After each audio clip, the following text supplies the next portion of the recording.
Hi, Monica. It's so nice to have you on the show. How are you doing today? I am well. How are you? I'm doing fine, fine, fine. And thank you so very much for being here. Okay, you see, I want to thank you for two things, all right? Firstly, I want to thank you for investing in yourself. You see, some months ago, Monica, I was passing by a mango tree and it didn't really catch my attention. Why? Because it's got no fruit on it. But just recently, when I was passing that same road, and now I sighted the mango tree from afar, and when I moved closer, I was so wowed. Why? Because it's got lots of mangoes on it now. So the fruit attracted me. You see, the point is the fact that you dedicated your time, energy, resources to becoming who you are today, that attracted me and several others. And I've got to say thank you for Thank investing you. in yourself. Thank you so very much. And the second thank you for accepting the invite. I truly appreciate that. Okay, to get started with, Monica, I am quite excited to have you on the show today for some reasons. Firstly, my interest in knowledge seeking. I believe in order to transition from a chaotic situation to that of a beautiful one, I believe it takes the application of knowledge. And you see, ever since I discovered that light in the Hebrew means knowledge and darkness means ignorance, Monica, I've been so keen to knowledge seeking. Why? Because I do not want to remain in the dark. So that's going to make our conversation here today very important to me and even to the audience. Now, the second reason why I'm excited to have Monica on the show is for the sake of the listeners. Because we live in an age where information is as abundant as grains of sand. There are a lot of information flying out there. So these folks trust me for quality stuffs. And that's why when I came across your profile, I was excited because I believe our conversation is going to be insightful. So for that reason, Monica, I hope so. let's get started with your introduction. Talk to us about your hmm personal or professional journey. We're just so curious. We want to know how you got here. Then afterwards, I've gotten some beautiful questions for you. Okay, Monica, over Okay. to you. Well, thank you. I'm happy to be here. I started off life, I studied economics and I worked in economic research. And I realized pretty quickly that you didn't get a chance to really impact individual people with it. Yes, there's value in a lot of it, but I need to interface with people. I need to bring value to individual people. It matters to me. Having the ability to have a conversation, even with you via technology, is something that I feel good about. And I need that when I do my work. So at one point after my children were born, I'm the mom of two kids. I decided to transition from economics and working with small business women, because that was how I sort of enjoyed myself when my kids were very, very little. I decided to apply that and start applying it to the realm of money. And money is just a set of tools in your hands. The question is, what do you want to build? And like most people, when I was a kid, my mother signed me up, believe it or not, for woodshop, where I had to go in there and learn this. She also signed me up for pottery. And initially, you get a little bit scared of the tools, but you learn them. And there's really no reason for fear. You can learn all of these tools. Unfortunately, especially in the United States, we have a staggering degree of people who are suffering from financial illiteracy. And most of those people are financially vulnerable, meaning that if they had a bill come in that they did not plan for, they would really have a hard time paying it. So, in order to combat that, there are two things that need to go on. The first one is you have to learn the new skills. And the second piece is you need to have support to help you while you adapt and adjust to those changes. So knowledge is critical, but in order to do all that, you have to put it into a system that works and you have to learn to use the system. So let me give you a metaphor for this or an example, like your mango tree. I needed to get my passport renewed and I couldn't find an appointment with the federal passport agency. So I turned around and went and looked for the post office. Couldn't find an appointment unless I did it far away, scheduled that in, got the appointment, downloaded the application, filled it out. And something told me that I might have made a mistake. And so then, right before I went to the post office to go deal with it and to have my application and go through the process, I downloaded some extra copies. So I had everything I needed, everything I could possibly need, and I had extra copies. Walked into the post office, and they are so used to dealing with people who are not prepared that as soon as they realize you're a passport applicant, they yell at you and tell you to stand against the wall and to show up when you're told. So I did it. I complied, went up, handed my pre-filled application out, realized I had made a mistake. And the man looked at me and said, okay, we have a problem here. And he got very angry. I could see his body language. He was so angry. And I said, wait a second. I have a copy of the original form with the basic data in here. Can we start this conversation over again? I was prepared. Okay. I knew that so many people had had a bad experience with this, and I had thought it through.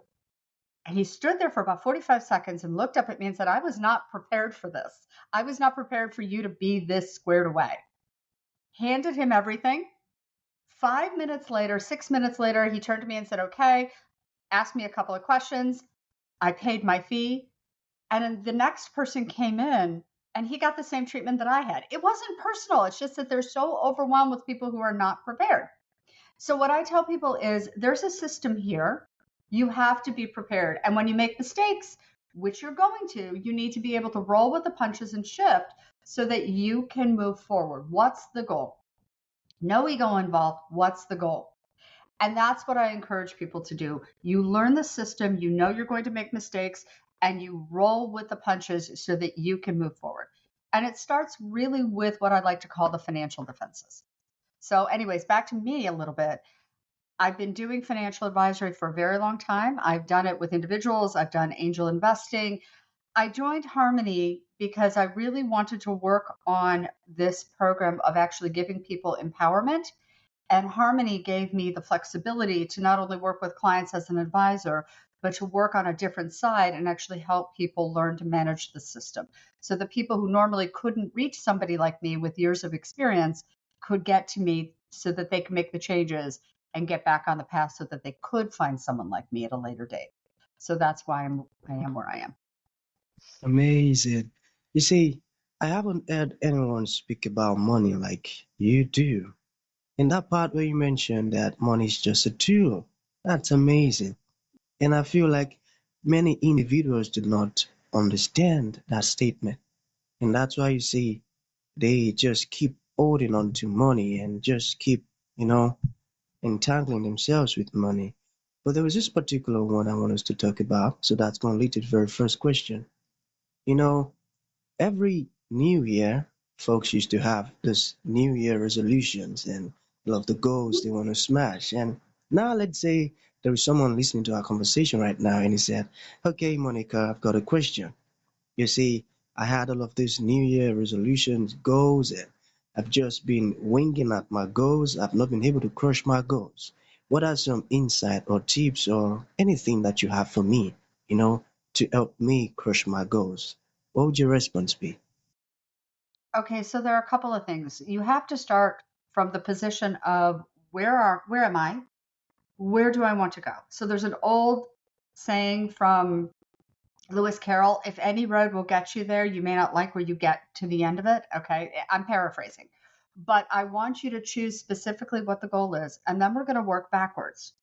Now, when it comes to finance, I take the position of we need to do financial defenses to protect you on the way so that when you get knocked down, you can get back up. People don't understand that that's what resilience is. So in the United States, one of the things I'll say to people is okay, if your employer offers disability insurance as a benefit, okay, you want to pick that up. That's the first benefit I want you to pick up. If you can't afford to not work, disability insurance will replace that income on an after tax basis as long as it's structured properly, or will replace most of it. So that if you're injured or if you're sick and you can't work for a period of time, the income's coming in, you can clear your mind, you can focus on getting well and make your next steps accordingly. Okay. That's a financial defense. Having an emergency fund is a financial defense. And the type of emergency fund you need, how much money you need in that is really contingent upon your situation. So I one time had a client who was from another country. He was here on a professional visa, and he worked. He made a lot of money, but he had enough money to go back to his home country. He had the resources. He had his plane ticket purchased, an open-ended plane ticket, and he already had paid his deposit. So all he had to do with his rent contract, he had no bills other than rent. All he needed to do was to let his landlord know, and his last month was already paid. So we had a discussion about how much he needed or wanted to have as an emergency fund. Other people will need considerably more. If you have a family, if one person is not working, if you have illness in the family, there are lots of different things that can shift that. And so that emergency fund is a defense mechanism, but I want you to learn how to use it as a tool. So there are times when you need one size of a screwdriver or one size of a hammer and or one type of saw, and there are times when you need a different one. Same thing with an emergency fund. When you approach retirement, you may want or need to have more money in cash on hand just in case so that you don't have to connect in and cash out investments to get there. That's the type of thinking that I want people to have. The second thing that I want people to understand in the tools, and this is something we do, is we work on goal setting. And I will work with people with that. And I'll look with people and say, okay, you have financial goals. There are many different areas of your financial life. Let's look at them objectively. Where are your weaknesses? What area of your financials, if you were to invest extra time and extra money into them, would make the biggest positive impact in your life? So let's schedule that. Let's break it into quarterly goals that are manageable and realistic and measurable. Let's then break them into monthly goals, then weekly goals, then daily goals, and let's schedule them. You can't do all of them at once, but you can choose your top one, two, and three. And once you knock one out of the park for the month or for the quarter, you can focus on number two and number three. And the key thing is to go back in and reassess and update. And it's accountability. So what I do with people is I do accountability, but you can structure that within your world. We all need community. We're mammals. We need to live with others and interface with others. And we need to choose community that reflects our values and our goals. And you want people who have the integrity to call you out in a very loving way and say, okay, what's going on? Because you're not on track. What do we need to do to support you to get back on track? What can you do? What can we do to help you? We are community animals. This is part of it. So I look at structuring, I look at the calendar, and I look at goal setting in a kind of a mind mapping way. Okay. I refer to it as a diversity quotient. I want you to turn into that which is going to create the biggest impact. And I want you to accept it's kind of like carbon, oxygen, and heat, taking the carbon and the iron and turning it into steel. Okay. As we do that, we develop adversity quotient. The goal is not just resilience, getting back up into the set point where you were when you got knocked down. It's being able to take the adversity and to get stronger and stronger and stronger. And we do that with goal setting and in every facet. Does that answer the question? Amazing. Yeah, it does. It did rather. Okay. You see, I mentioned at the beginning, I said, I am sure that our conversation is going to be insightful. And I tell you, it is happening already. Because Thank I you. would have to listen to I would have to listen to our conversation over and over again and, process it and digest it and eat everything up. I don't want to leave anything left. Thank you so much. Okay, let us talk about um, what a wealth mindset mean. What is a wealth mindset? Can you talk to us about that? Yes, actually, that's critical because you can't go anywhere that your mind hasn't gone before you. And so, one of the things I look at people and I say is wealth is not the same thing as income. Income is where you work for it, okay? Or you're paid for an idea, you're paid for something that you do. Wealth is something that pays you.